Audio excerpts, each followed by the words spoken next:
Hello! Welcome back or welcome to my channel. I am reading Evie and I am going to talk about the book that I just finished, The Husband's Secret by Liane Moriarty, I think. At the heart of The Husband's Secret is a letter that's not meant to be read. My darling Cecilia, if you're reading this, then I've died. Imagine that your husband wrote you a letter to be opened after his death. Imagine, too, that the letter contains his deepest, darkest secret, something with the potential to destroy not just the life you build together, but the lives of others as well. Imagine then that you stumble across that letter while your husband is still very much alive. Cecilia Fitzpatrick has achieved it all. She's an incredible, successful businesswoman, a pillar of her small community, and a devoted wife and mother. Her life is as orderly and spotless as her home. But that letter is about to change everything. And not just for her. Rachel and Tess barely know Cecilia or each other, but they too are about to feel the earth-shattering repercussions of her husband's secret.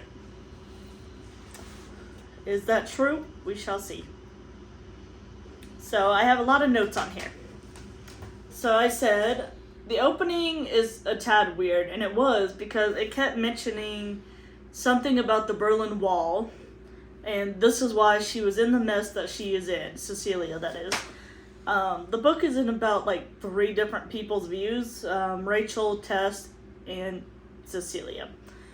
So it starts off talking about the Berlin Wall, and that's why she's in this mess, and that's why she has this letter. So it did start off very, very odd. But then it connected each other, and so we find out that the reason the Berlin Wall is the cause of her finding the letter is because her daughter has an obsession with the Berlin Wall now. I think it was her 6-year-old daughter or one of the middle child, I don't know. So that's why. And then the mother had stuff about Berlin Wall, I guess when she went to go visit it or whatever. So she went to go look for that, instead found the letter. Each view, Tess, Rachel, and Cecilia all mention The Biggest Loser for some reason. It's a very popular show in this book. I just thought that was interesting. I said, I wonder if the secret is a secret family. So it did mention, like I said, 3 different women. So Tess has a child and a husband. So I was thinking maybe John Paul, who is Cecilia's husband, the guy who wrote the letter. I wasn't sure if maybe he was also Will, who is Tess's husband. Esther reminds me of me almost. She had an obsession with Titanic. Yeah, so Esther, it wasn't the 6-year-old. I don't know how old Esther was, but she's, I think, the middle child. So she is the one that now is obsessed with the Berlin Wall instead of Titanic. But I too had an obsession with Titanic when I was little, and still kind of do. It's nice to know the relevance finally to the Berlin Wall and her finding the... Okay, yeah, I forgot I put that note, so I already talked about that. It was, like I said, still weird. Cannot stress that enough. I didn't expect to hear about a poor little boy dying. Yeah, so Cecilia was driving along, and all of a sudden she saw a little boy in a Spider-Man costume, I think with the mother or something, and then all of a sudden he died. So that was sad. So she witnessed a death. It wasn't like murder, it was just a car accident or something. I don't like the line saying Felicity lost weight and suddenly became beautiful, as if that people can't be beautiful. Never mind, Felicity is having an affair with Tessa's husband. Yeah, so it started out in Tessa's view, saying that it was Will and Felicity saying that they were now in love with each other and they want to be together. At first, I was thinking Will was maybe her brother or Felicity was maybe her sister or something like that. I don't know. But no, apparently Will was Tessa's husband and he was having an affair. Although they didn't sleep together, they made that known. Then so Will and Felicity are idiots, having an affair, and then asking for them to all live together. so as to not interrupt their son's life. As if you can just live together with your husband and his mistress. That's why it's the biggest loser mentioned in Tessa's story too. It was also mentioned in Rachel. Maybe the author really likes the show. I don't know. I used to like the show. We met Rachel, and she seems a tad insufferable at this point. But hopefully she'll improve. She sort of did. For the most part. She was very annoying in the beginning because her son and daughter-in-law were moving to New York, which is in a different country than what they were in.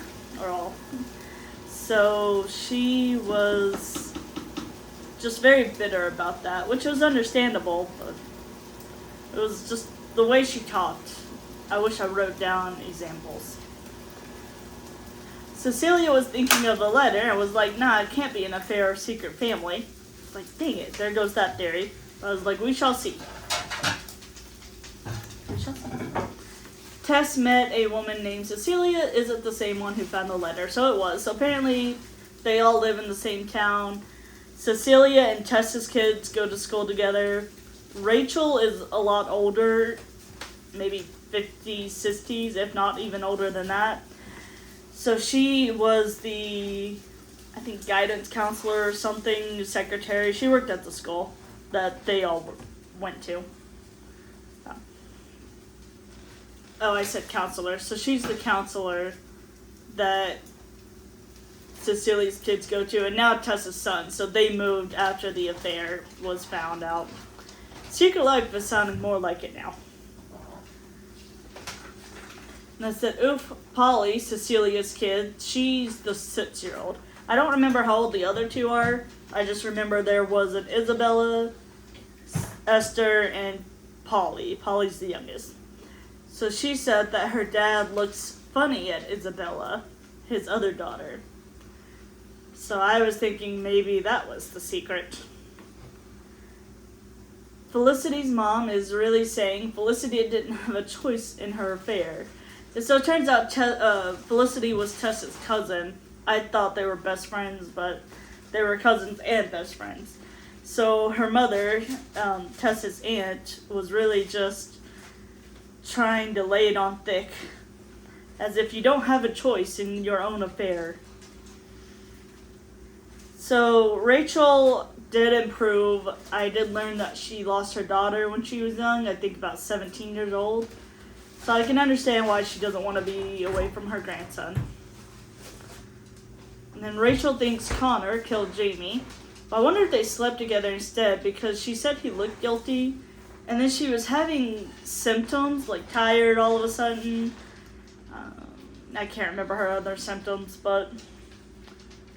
Which apparently it was wrong anyway. She died a virgin, I guess. So John arrived before Cecilia could read the letter. I want to know what's in it. She had finally decided to read the letter. She wasn't going to, but she changed her mind and was like, forget it. I'm going to read it because he's away at a business trip when she finds the letter.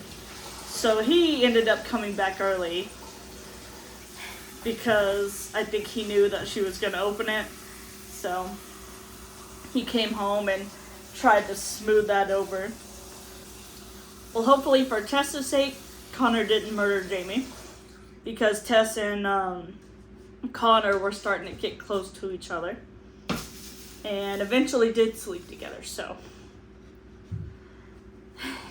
Cecilia opened the letter. It was not a secret family. John killed Jamie. So that was big news. So he killed her. She laughed at him. So they were, I guess, seeing each other. She was kind of seeing him and Connor. And she decided to choose Connor because she thought John was too good for her. And she didn't get around to telling him all this. She just he brought up something, I can't remember what exactly he said, but she ended up laughing at him. And at first, we thought maybe, she was just being rude, and maybe she thought the opposite, that she was too good for him. No, apparently she just nervously laughed, as most women tend to do. And so he ended up strangling her on, the train tracks or wherever they were. It went back to Rachel's view, and she's still thinking that Connor is the killer. It's so sad. And then I said John Paul is the epitome of men are afraid of women laughing at them. Women are afraid men will kill them, because, as I described earlier, that's exactly what happened. Pathetic. It wasn't even a real laughter, it was just a nervous laughter because of the situation. Cecilia must be in shock because she's saying ridiculous things like, we go to church, but we're not religious.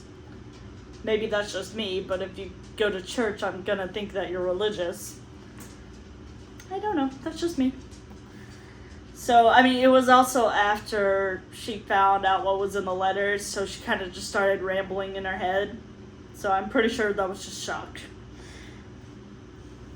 So the weird look that Polly noticed that John gave was because Isabella, their oldest daughter, apparently looks like Jamie in a way. Somehow. Even though there's obviously no relation. So I guess at least there's no pedophilia going on there. Just plain old-fashioned murder. As much as I feel for Rachel, her unnecessary hatred for her daughter-in-law is annoying. It really was. She just kind of kept going on, and she just never really gave whatever her name was a chance. John Paul is acting confused that Cecilia is looking at him differently, and is acting as if he made some silly little mistake as a kid, as opposed to committing literal murder. Yeah, so he went on to be like, oh, you're looking at me differently. What did you expect? If I found out my husband murdered somebody, I would look at him differently too. Jamie is saying she almost just called him or stood him up. So sometimes it went to Jamie's view back in the 80s. Can't remember exactly what year she passed. It was 84 maybe, 1984. So she was thinking she was going to call him. Obviously she couldn't message him because it was the 80s. And she was like, no, that's too rude. We'll do it in person. I'm like, ugh. It was very heartbreaking to read, knowing what was going to happen. Said hopefully if it comes down to it, Tess chooses Connor over Will if she can't just be single. Which unfortunately did not happen. So Tess and Connor, I can't really call it a relationship, because this whole book took place over 1 weekend.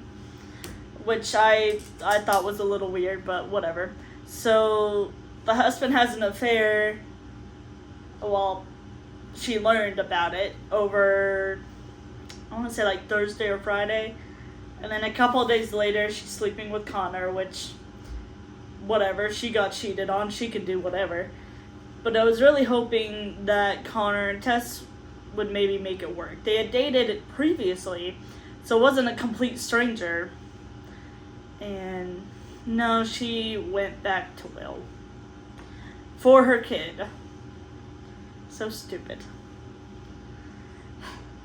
So then I said Jamie wasn't laughing at him, she just nervously laughed at the situation, which I already talked about. Still so annoying. If you can try to control it, don't nervously laugh, apparently. Rachel saw Connor at the park near a road while driving. So I paused my audiobook to take this note because I wanted to guess before it happens. So I'm guessing he's going to try and run him over.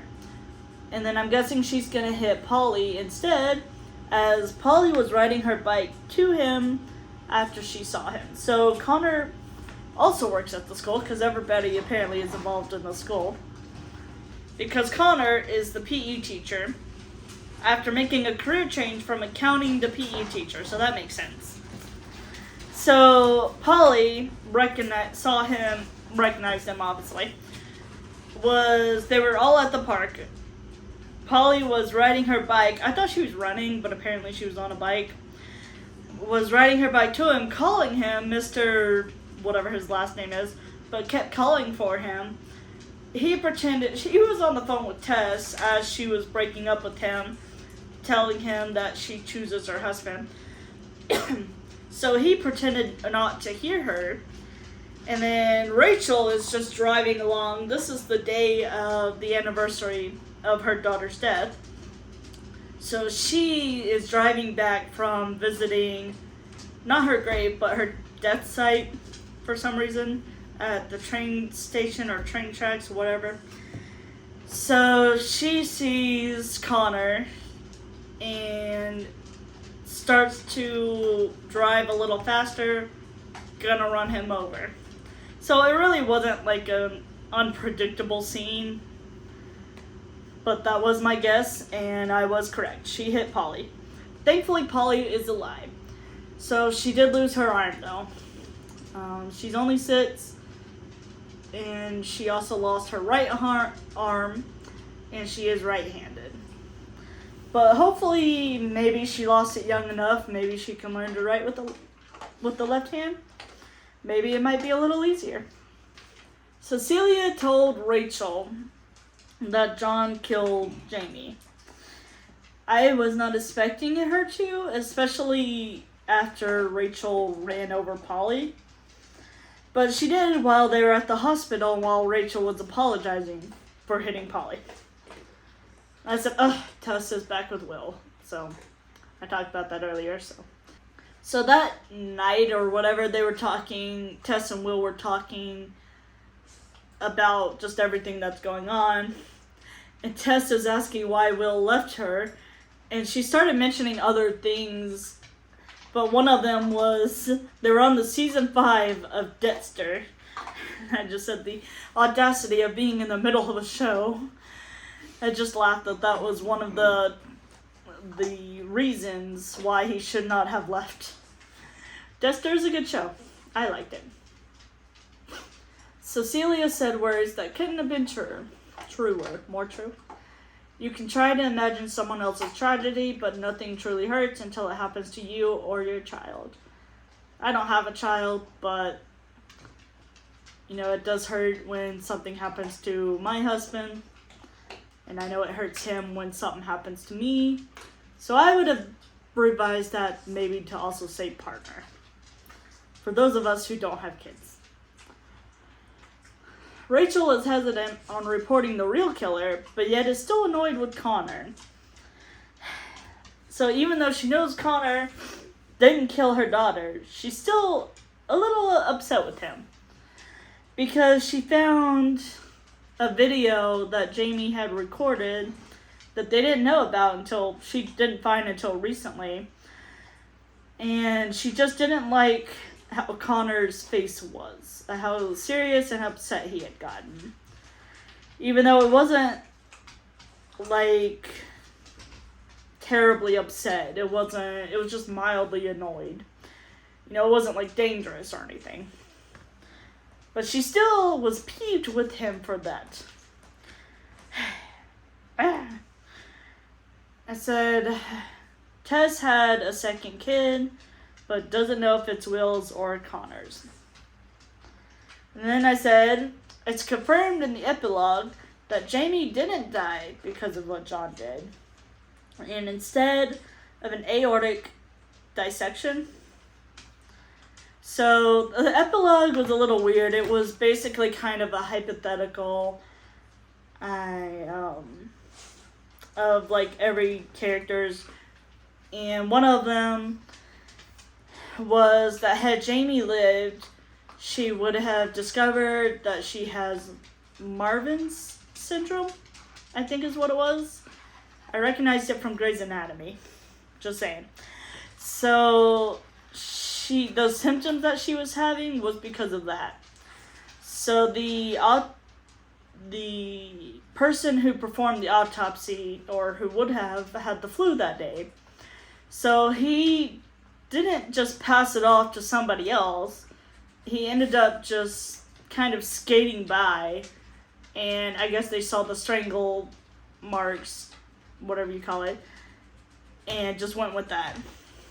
So there was also another note that I was going to say, but I forgot.